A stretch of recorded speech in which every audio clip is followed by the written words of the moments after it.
Hello, and welcome to The Listening Room, a spirituality podcast brought to you by SpiritSourceConnect.com.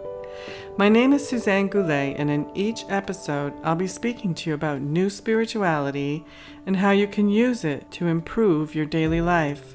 By offering you insights, tools, and techniques, you'll become more aware of your connection to a higher power and begin to accelerate your path to a life of greater joy, ease, and flow. Enjoy!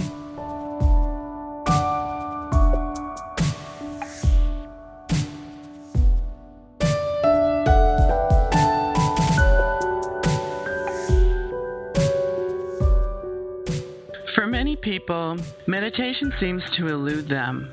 And the point of meditation really is to assist you in getting closer to your inner highest self.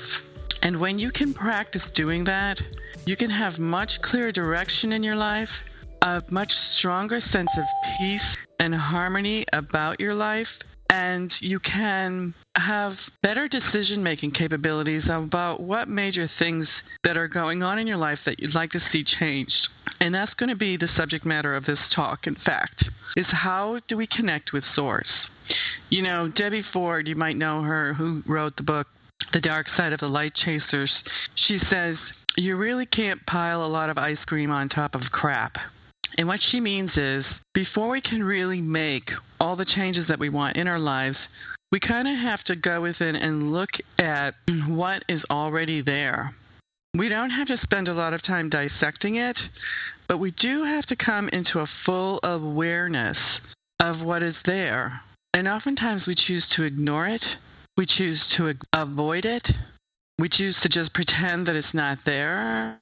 A lot of people might be thinking that the law of attraction is all about bringing you only good things. The law is neutral. It is simply bringing you everything that you are already holding on the inside. This is why I find it is crucially important that we are constantly self-examining through our feeling body of where we are now and address it, get at peace with it, and let it go. Then, and only then, can we allow the light in to come and really transform us. And things can literally change overnight.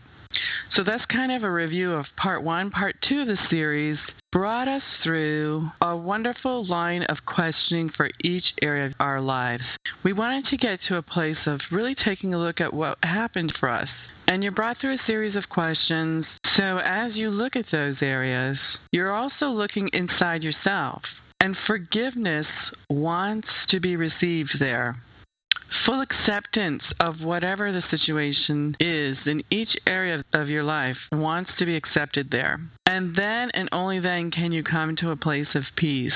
And the Course teaches us that it is through this place of peace that we can truly receive. We can receive all the love, the clarity, the joy, the harmony of the all that is waiting very eagerly to come to us. It's just very, very difficult to come through when we are really caught up with an emotional past, a confusing past, or thoughts and feelings that were really wrapped up in the now. So practicing getting into a meditative state, into a place of peace, and then allowing yourself to receive is really what my work is all about. Okay, so today's broadcast is going to be taking us completely beyond where we have been in the past, beyond where we are now, and create an environment for you to allow Spirit to bring you the solutions that you seek. So I want you to take a moment right now and just close your eyes and just think about very quickly where, with the area of health, where are you now? And bless it and accept it. That's all there is. Where were you and where are you with relationships? Maybe some forward advancement there. Maybe some not so forward. Maybe you were clearing your slate for making room for strengthening your relationships. That could be a huge accomplishment. Just take note of where you are now and bless it and accept it. You haven't done anything wrong. Express that you forgive yourself for any missteps you think you might have taken. Okay, let's look at your right livelihood. Where do you think that you are right now? What sort of positive steps did you take? Take a really good, full assessment of where you are now. Forgive yourself for not fulfilling perhaps what your idea was to fulfill. Fully love and accept yourself completely for where you are in your right livelihood. You are doing awesome. Next, we're going to go to the area of money. Were there steps that you took to improve your relationship with money? Were there things that occurred that perhaps made you feel not so great? Just take a moment now and love and accept exactly where you are right now. Realize and accept that finances are just one aspect of your life. They are not all of your life. Your finances are there to support you in your right livelihood, in your relationships, and in your spiritual growth. If money is entirely your focus, all other areas of your life will have to take a back seat. When living your life involves those three primary areas, first and foremost, your health, your relationships, and your right livelihood. So thank yourself for being where you are right now. Recognize that whether you believe so or not, you are always making progress. You are always listening to your highest guidance. And you are always taking forward steps in all areas of your life. Okay, you can open your eyes and take some notes if you want. Before we go into our guided visualization, I want to just chat with you a little bit about the concept of solutions that we think that we might be able to create for the situations in each areas of our lives. In reality, we have been trained to look at problems on the outside of our lives and attack them that way. And the Course is teaching us that all solutions lie within. It is through our own centering of peace that we can acquire the clarity and the vision and the impetus from a higher place on what we need to do or not do to have the most abundant, joyful, harmonious life that we can. If you think of it, if you were an all-powerful being and you had children, wouldn't you want to give them absolutely everything so that they would be happy?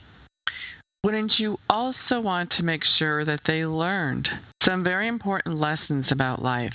I like to think that the universe is an all-powerful, all-abundant place, constantly willing to give me all that I seek.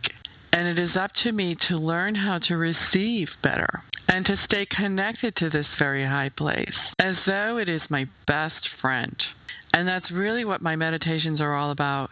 They really connect you to a very, very high place. You recognize that you have incredible friends in the universe out there just to give you and to support you and to bring you wonderful things in your life.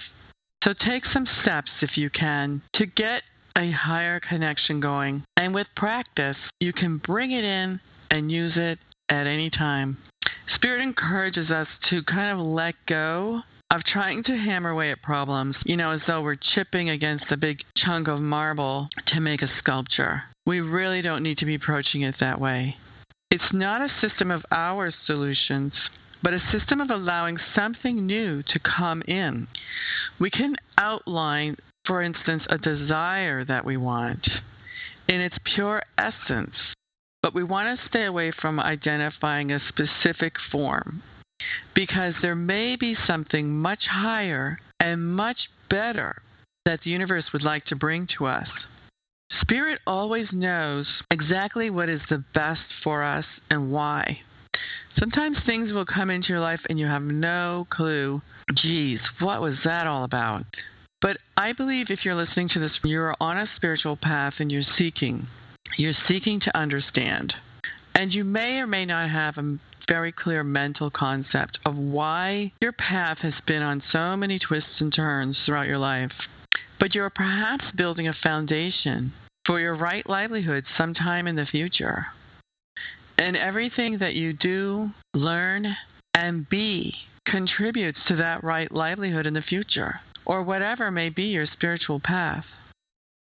For some people, right livelihood may not be an outward expression. For some people, simply getting into a place of personal power becomes their life purpose.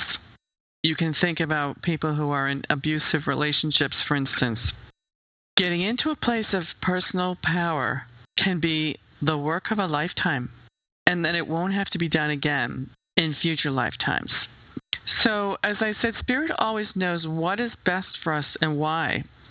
If we're still really caught up in past experiences being the roadmap to improve the future, but it's exactly the opposite of what we want. Meaning we're always trying to solve current problems by the way things were done in the past. And I'm suggesting that we let go and let God.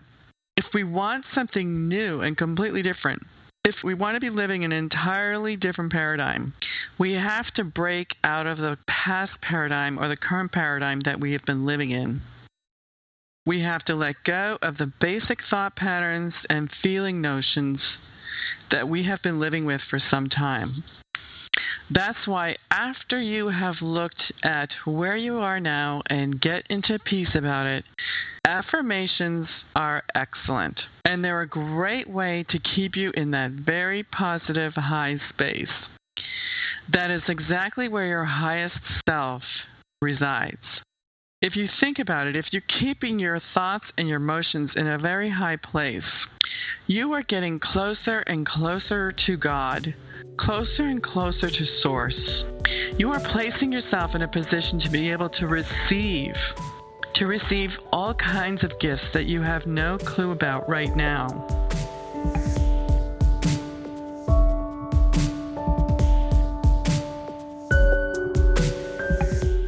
This is Suzanne, and I want to thank you for listening. If you enjoyed this program and would like to receive a free gift, please visit spiritsourceconnect.com. Thank you.